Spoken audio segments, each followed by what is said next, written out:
Hello, hello. Two thermal desorption speeches back to back is quite the treat. Hope you all appreciate it. So yeah, my name is Caleb Marx. I'm a PhD student at the University of Lethbridge. For those of you who don't know, Lethbridge is in Alberta, Canada, or just north of Montana. I'd like to start off by thanking the organizers for putting this together and for having me. The short course on Monday was great, and I learned quite a bit. And being able to walk around the campus was pretty amazing. So I'll start off with some background information on wildfires.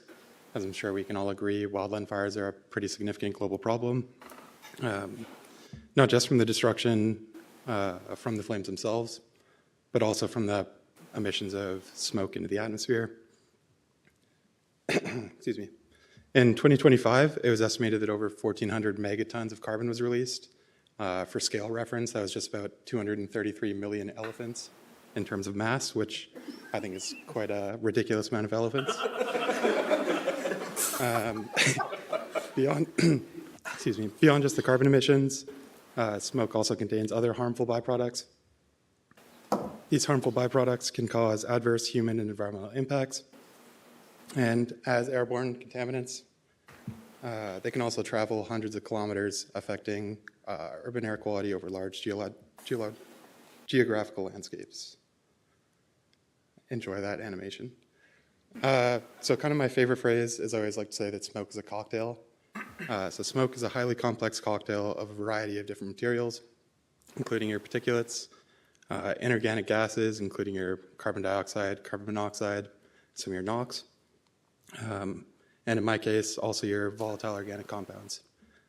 Primarily, you're going to be looking at your BTECs and PAHs. I like to call smoke kind of difficult to work with because not only is it so complex in its base state, but smoke will also change as it transitions over a geological landscape. One of these mechanisms causing the change in the smoke composition is going to be secondary organic aerosol formation. So essentially what's happening is your volatile organic compounds that are directly emitted from your fire can oxidize in the atmosphere and transition from the gas phase into the particulate phase. So not only do you have to characterize your smoke emissions directly from the source if you're studying it, but you should also consider the impact of as it ages over time and kind of how that affects downwind communities. So for sampling smoke, there's quite a lot of methods you can use. For the most case, you're going to be using active sampling. You can do stuff with like Suma canisters, Tedler bags, thermal desorption, which we'll be talking about quite a bit today, and the most common method, which is going to be your filter sampling. So by far, the most common method people are using to characterize smoke emissions is going to be your filter sampling. So as you can imagine, you're pulling particulates through a filter. A lot of the times you're going to have a cascade impactor, so you're doing size segmentation of your particulates. This is a great method, and it's definitely stood the test of time. You can extract them for organic analysis, digest them for heavy metals, even just analyze them for particulates in and of themselves. However, those pesky gas phase compounds, which I like to talk a lot about at family gatherings, are ignored by your filter sampling.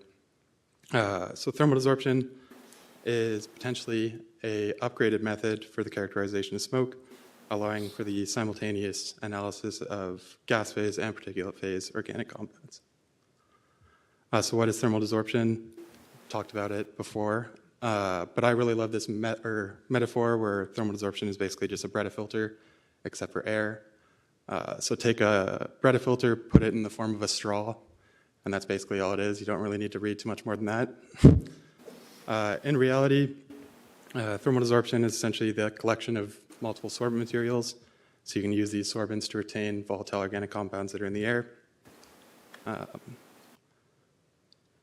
And you can also include multiple sorbent materials to create a multi-bed thermal desorption tube, which are very effective. So you can see on the screen, there's been a couple other examples to date. But yeah, there's just some photos. So what's really important to note is that there's kind of three main types of sorbents you're going to be working with. You have your porous polymers. This is your 10xTA that most people are using. 10xTA is kind of like the workhorse of thermal desorption. But you also have a couple alternatives. So you have your graphitized carbon black and your carbonized molecular sieve. What you really want to be paying attention to here is the sorbent strength. So your carbonized molecular sieve is going to be a super strong sorbent, but conversely, that also means we're going to be retaining a whole bunch of water. So there's some considerations to be made when you're packing your multi-bed tube of how strong do I want my sorbents to be, so how low in volatility range can I retain, but also how much water am I willing to take into my TD tube. So let's see if this works. So hopefully, if you're a thermal desorption practitioner, you're going to be going out into the field, collecting an air sample. Your beautiful analytes are going to be retained on your thermal desorption sorbents. We can then take our thermal desorption tube to our lab, where, as the name implies, we apply some heat and carrier gas, and hopefully our analytes are desorbed into our analytical systems. So quite an amazing little method. Now, I wouldn't be at the multidimensional chromatography workshop if I didn't get to praise the application of multidimensional chromatography. So as you can imagine with smoke emissions, it is quite a complex matrix. I'll talk a little bit about it later, but you can imagine the large number of peaks depending on what you're burning. So for my application, it is definitely a boon to be able to work with. So for the analysis, we are using conventional non-polar first dimension column, semi-polar second dimension column, 5 degrees up to 260 with an Insight flow modulator.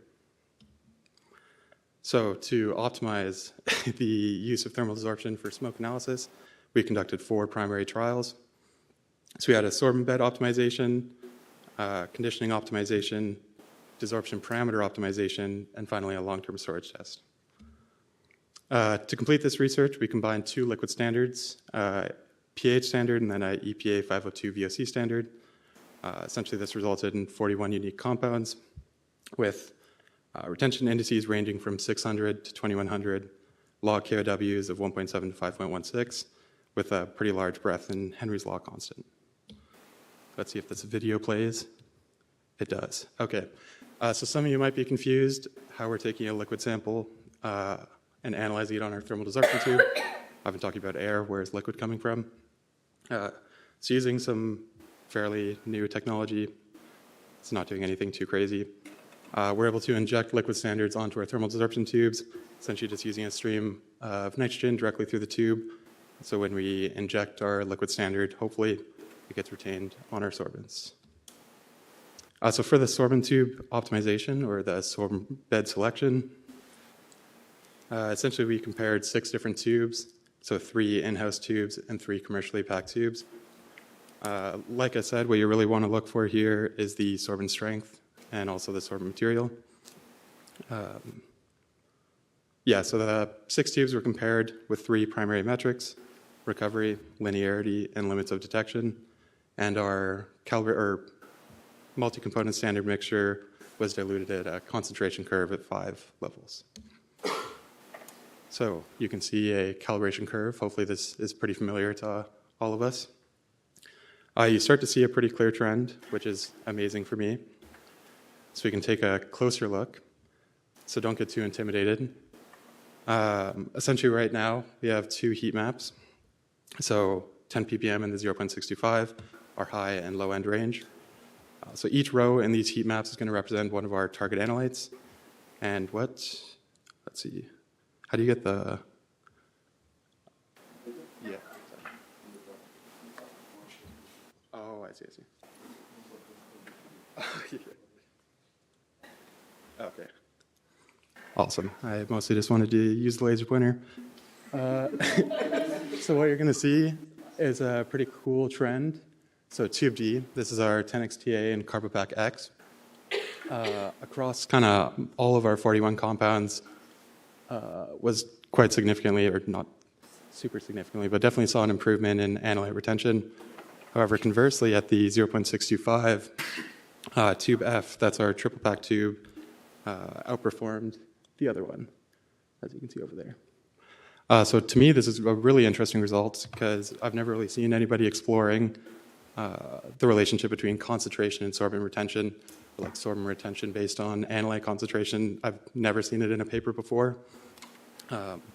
But like applying this to the field would be incredible, because imagine if you're going to go do some urban air sampling, now you're a bit better performed on which analyte bed you want to take into the field, versus in my application where smoke emissions, super high concentrations, we can get away with using the 10x in Carbex.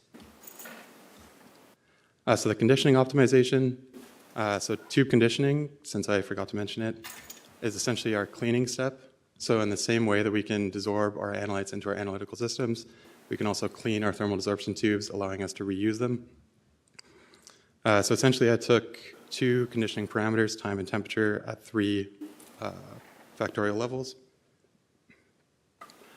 And what we found is that we can essentially reduce our conditioning time 50 degrees below the EPA recommended value, condition them for only an hour, and we were still able to remove all of our bound analytes, which is amazing for me. I think I was probably jumping for joy, because essentially it means I can save a whole bunch of time in the lab and also increase the lifespan of my sorbent material.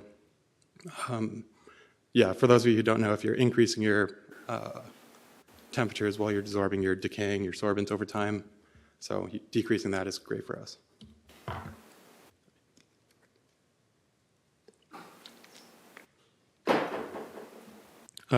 Basically doing the exact same thing except for desorption parameter optimization.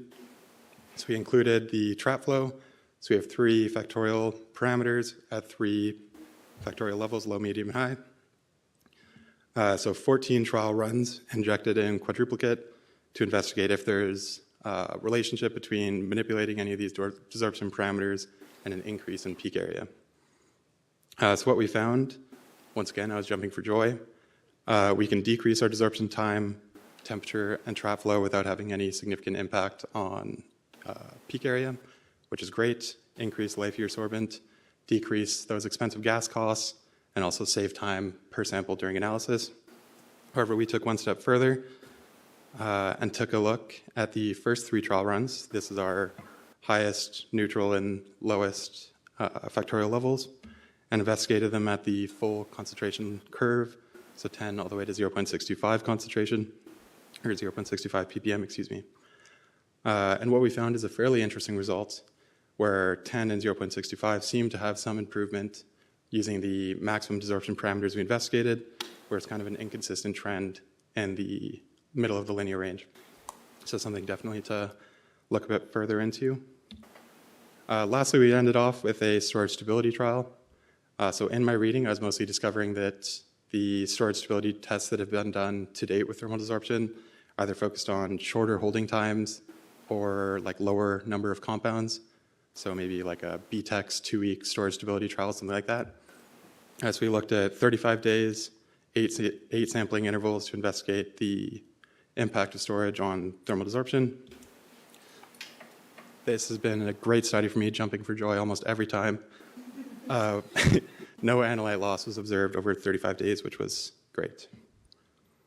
And you can see not all the box plots looked as good, but I cherry-picked the nice one.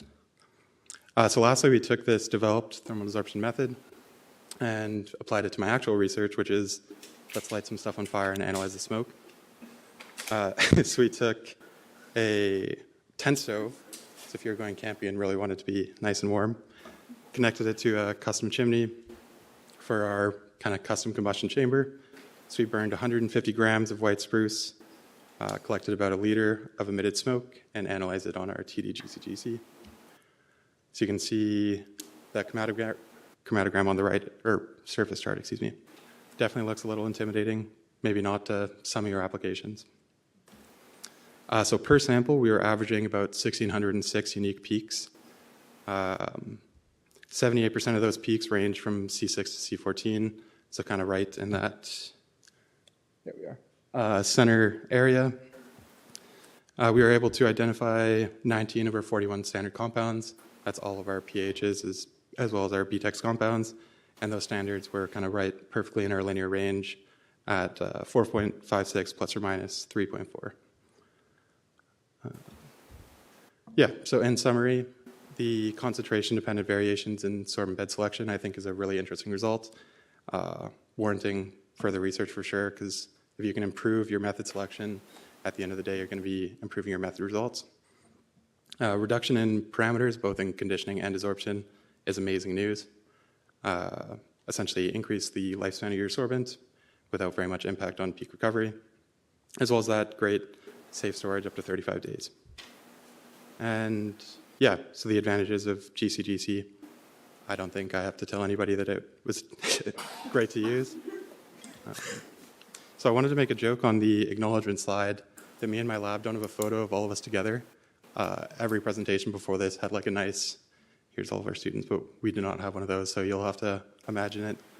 I'd like to thank my supervisors, Gwen O'Sullivan and Dina McMartin, my supervisory committee, Paul Hayes, Court Sandu, and Stephanie Schneider, and then thanks again for the organizing committee.